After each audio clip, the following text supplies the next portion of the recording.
कहानी की शुरुआत में एक लड़की जिसका नाम होली होता है, वो अपनी कहानी बता रही थी कि किस तरह देखते ही देखते मैं अपनी फैमिली की आंखों के सामने से इनविजिबल गायब हो गई। एक दिन होली अपने डैड और बहन भाइयों के साथ खाना खा रही थी। उसकी बड़ी बहन और छोटा भाई था। अब होली के डैड उसकी बहन भाइयों को तो खाना दे देते हैं, पर उसे नहीं देते क्योंकि वो किसी को भी दिखाई नहीं दे रही थी। पर तभी यहाँ उसकी मॉम आ गई, जिन्हें देख वो काफी खुश हो गई। दरअसल उसे सिर्फ उसकी मॉम ही देख सकती थी, इसलिए बस वही होली को प्यार करती थी। अब एक दिन होली की मॉम उसे एक नेकलेस देती है जिसमें एक कलाइडोस्कोप लगा हुआ था, यानी इसके जरिए किसी भी चीज को आसानी देखा जा सकता था। चीजें इसके जरिए देखना भी काफी अच्छा लगता था। कुछ दिन के बाद होली की मॉम की हालत काफी खराब हो गई क्योंकि उन्हें कैंसर था। एक दिन तबीयत इतनी ज्यादा खराब हो गई कि उनकी मौत हो जाती है। मॉम के मरने से होली बहुत ज्यादा दुखी थी। वो पूरी तरह टूट गई, हर वक्त अपनी मॉम को याद करती रहती थी। जब होली स्कूल गई तो वहाँ भी हर कोई उसे नजरअंदाज कर रहा था। जाहिर है यहाँ भी वो सबके लिए इनविजिबल थी, किसी को नहीं दिख रही थी। होली ने देखा कि मेरी फैमिली मेरे कमरे को किसी स्टोर रूम की तरह इस्तेमाल कर रही है। वहाँ उन्होंने फजूल सामान रखा हुआ था, जो देखकर होली काफी टूट गई। उसे समझ नहीं आ रही थी कि इन हालात में क्या करूँ।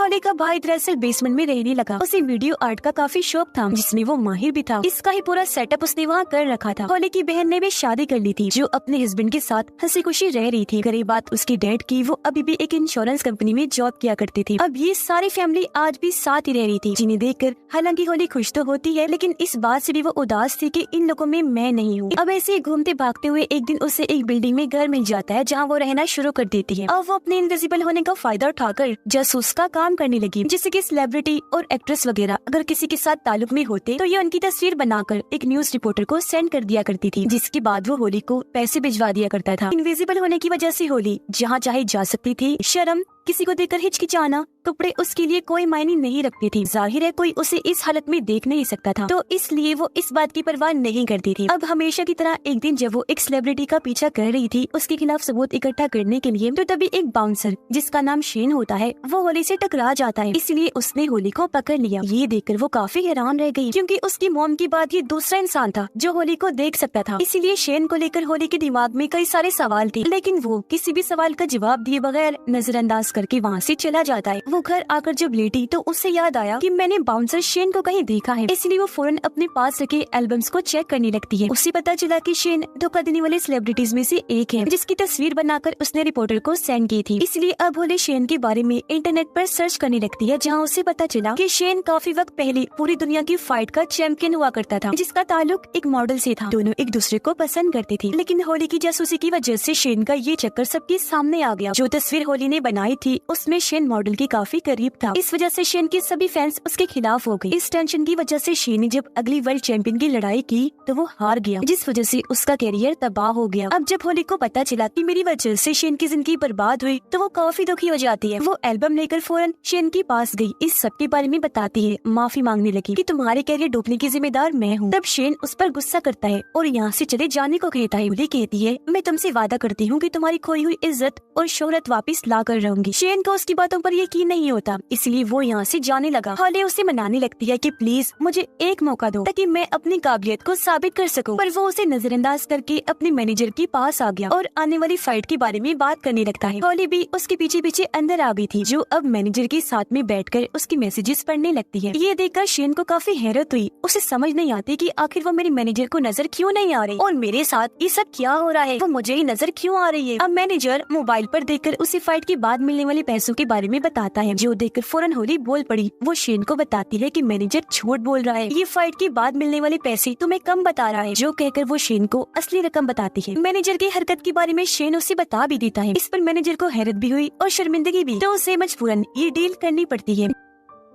ये दोनों बाहर आ गए। यहाँ शेन सच में होली की महारत देखकर काफी हैरान रह जाता है। पूछने पर होली उसे बताती है कि मैं सिर्फ तुम्हें ही नजर आ रही हूँ। ये सुनकर शेन काफी हैरान रह गया और वो होली की बातों पर यकीन नहीं करता। तब होली अपनी बातों को ठीक साबित करने के लिए सामने से आने वाली एक गाड़ी के आगे आकर खड़ी हो जाती है। इससे पहले गाड़ी उसे टकराती, शेन सामने आकर होली को पकड़ के साइड में कर लेता है। अपनी तरफ से उसने होली को बचा लिया था, पर ड्राइवर ने गाड़ी रोक दी, जो शेन को ही सुनाने लगता है क्योंकि होली उसे कहीं भी दिखाई नहीं दे रही थी। इस बात से शेन को अब कहीं न कहीं कहीं लगने लगता है कि होली सच में सबको दिखाई नहीं दे रही। होली उसे कहती है, लगता है हम किसी वजह से एक दूसरे से जुड़े हुए हैं, तो हमें एक दूसरे की मदद करनी चाहिए। इस पर शेन उससे बात करने के लिए कहता है कि कल तो मेरे घर पर आ जाना, डिटेल से बात हम वहीं करेंगे। उसके वहाँ आने पर शेन का डॉग भी नहीं भौंकता, जो देखकर अब शेन को पूरी तरह यकीन हो गया था कि हाँ सच में वो इनविजिबल है। वो फिर होली को अपनी कहानी बताने लगता है कि जब मैं छोटा था तो मेरे सुतीले डैड ने घर से मुझे निकाल दिया था। घर से निकलने पर लोगों ने मुझे तंग करना शुरू कर दिया, जिस वजह से मैं हर वक्त परेशान रहने लगा। तब इस सब से बचने के लिए मैंने फाइट करना शुरू कर दी और बस तब से लेकर आज तक मैं फाइटर ही हूँ। वो फिर बताता है कि आज मेरी एक जगह पर फाइट है जो देखने होली भी जाती है, लेकिन जब वो $300 के लिए शेन को लड़ता हुआ देखती है तो फाइट के बाद उसे कहने लगी कि तुम्हें इससे बड़े लेवल पर फाइट करनी चाहिए क्योंकि तुम इतने काबिल हो कि तुम्हें उस मुकाबले की जरूरत है। जिस पर शेन कहता है, मगर मुझसे लड़ने के लिए कोई भी फाइटर तैयार नहीं है क्योंकि मेरी फाइट में कोई भी टिकट नहीं खरीदेगा। ये सुनकर होली जब घर आई तो इंटरनेट पर मशहूर फाइटर्स की लिस्ट को चेक करने लगती है। उसे एक ऐसी फाइटर के बारे में पता चला जिस पर नशे की दवाई लेने का इल्जाम था। ये देखकर होली इंटरनेट से नशे की उस दवाई की तस्वीर लेकर उस फाइटर को सेंड करती है। ब्लैकमेल करने लगी कि अगर तुमने शेन से फाइट ना की तो मैं इस बारे में सबको बता दूंगी। जिसके बाद वो शेन के पास आ गई। थोड़ी ही देर में शेन के पास उसकी मैनेजर की कॉल आई जो उसे बताता है कि वो फाइटर तुम्हारे साथ फाइट करने के लिए मान गया है जो नशे वाली दवाई के इल्जाम में था, जिसने पहले शेन से फाइट करने से मना कर दिया था। पर अब होली की ब्लैकमेलिंग का उस पर असर हो गया तो वो मान गया था। अब ये काफी बड़ी खुशखबरी थी जिससे शेन काफी हैरान भी था,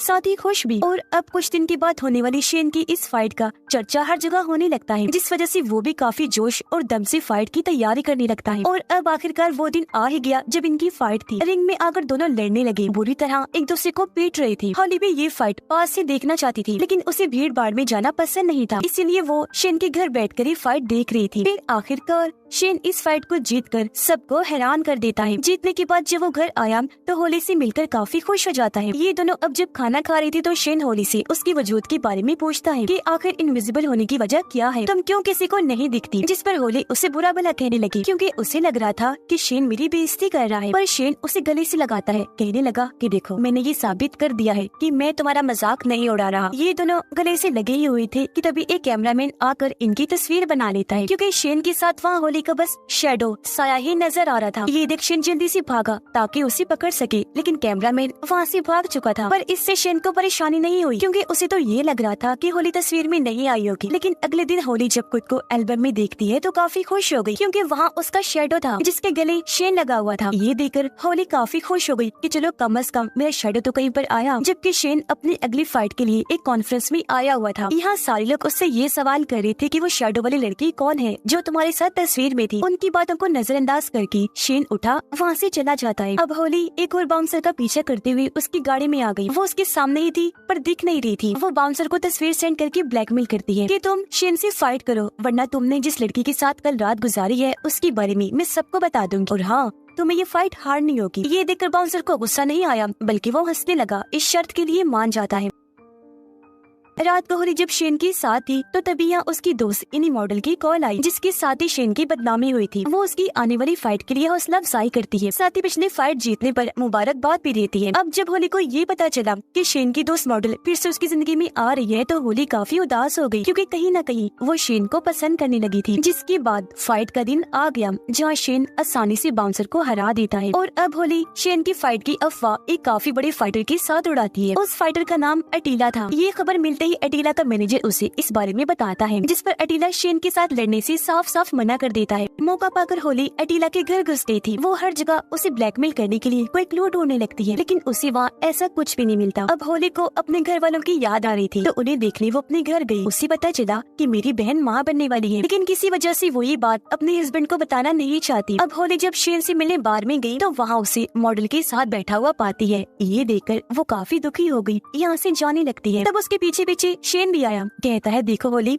तो मेरी जरूरत हो लेकिन वो मेरा माजी है, मेरा प्यार है जिसके साथ रहना मेरी मजबूरी है क्योंकि आज भी मैं उसे पसंद करता हूँ। जो सुनकर होली एकदम टूट गई क्योंकि वो ये बात कभी बर्दाश्त नहीं कर सकती थी, इसलिए शेन को अकेला छोड़कर वापस अपने घर आ जाती है जहाँ खबरों में भी शेन और उस मॉडल के बारे में ही बताया जा रहा था, जो देखकर वो और दुखी हो गई। शेन से अलग होने के बाद अब होली आहिस्ता आहिस्ता नशे पर लग गई थी। जहाँ एक दिन उसे मिलने शेन आता है, वो उसे गले से लगा लेती है पर शेन उसे ऐसा करने से मना करता है, कहने लगा होली तुम्हें अपनी इस इस हालत के बारे में समझना चाहिए कि तुम ऐसी इनविजिबल क्यों हो और फिर उस वजह को ठीक करना। जो कहकर वो यहाँ से चला गया। उसके जाते ही होली गुस्से से पागल हो गई, कंट्रोल से बाहर हो जाती है, पूरे घर का सामान तोड़कर इधर उधर बखेरने लगती है, जिसमें उसकी मॉम का दिया हुआ क्लाइडोस्कोप वाला नेकलेस भी टूटकर गिर जाता है। अगली सुबह जब होली सोकर उठी तो वो काफी हैरान रह जाती है, क्योंकि अब तो वो खुद को शीशे में भी नहीं देख पा रही थी। ये बताने के लिए वो जब शेन के पास गई तो अब वो उसे भी दिखाई नहीं दे रही थी, जिस वजह से वो काफी चौंक गई। पूरे शहर में घूमने लगती है, क्योंकि उसे कुछ समझ नहीं आ रही थी कि मैंने करना क्या है। उधर मॉडल शेन की ट्रेनिंग देखकर काफी खुश हो जाती है, कहने लगी कि मुझे लगता है तुम इस बार अटीला से भी जीत जाओगी, क्योंकि हारने वाले लोगों से मैं ताल्लुक नहीं रखती। ये सुनकर शेन को अजीब लगा। वो कहता है कि अगर मैं हार गया तो क्या तुम मुझे छोड़ दोगी? वो बातों को टालने लगती है। अरे नहीं नहीं, मैं तो बस मजाक कर रही थी। पर क्योंकि शेन को उस पर शक हो रहा था, इसलिए वो यहाँ से चला जाता है। उधर होली ये फैसला करती है कि इससे पहले मैं हमेशा के लिए इनविजिबल हो जाऊं, मेरा वजूद खत्म हो जाए, मैं आखिरी बार अपनी फैमिली से मिल आती हूँ। वो जब अपने घर गई तो पता चला कि उसकी बहन ने अभी तक अपने हस्बैंड को इस बारे में नहीं बताया कि मैं माँ बनने वाली हूँ। ये देखकर होली समझदारी से उसकी किट को अपनी बहन के हस्बैंड के सामने ले आती है, जिससे वो भी जान गया कि वो माँ बनने वाली है। उससे बहुत खुशी हुई, वो उसे गले से लगा लेता है। अब जब होली अपने भाई के पास गई तो उसने देखा कि कैमरा में मेरा भाई एक लड़की को देख रहा है, क्योंकि वो उसे पसंद करता था पर अभी तक इस बारे में उसे नहीं बताया। ये देखकर होली जानबूझकर उस लड़की को नीचे गिरा देती है ताकि मेरा भाई उससे बात कर सके। ऐसा होता भी है, दोनों बातें करने लगे। इस तरह उनकी दोस्ती हो जाती है। अब वो अपने डैड के पास गई, जो दुखी नजर आ रही थी। उनकी आंखों में आंसू थे। होली देखती है कि लैपटॉप में डैड मॉम की तस्वीर देखकर उदास है, यानी वो उन्हें आज भी याद करते हैं। उसने फिर जब देखा कि डैड मॉम की कब्र पर जा रहे हैं तो वो भी उनके साथ साथ चली जाती है। वो फिर अपने डैड से माफी मांगकर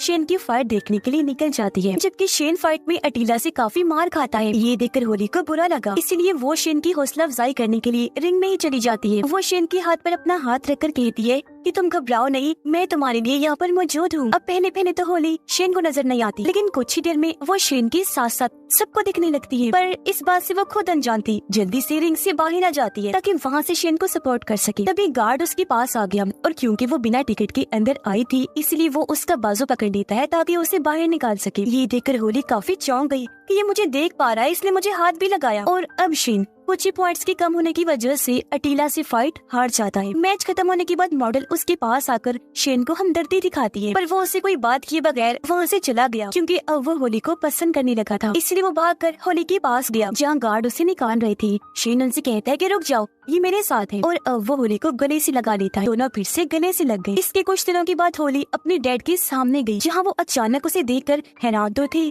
साथ ही बहुत खुश भी हो जाते हैं और अपनी बेटे को गले से लगा लेते हैं। और इसी के साथ इस फिल्म की कहानी भी यहीं पर खत्म हो जाती है।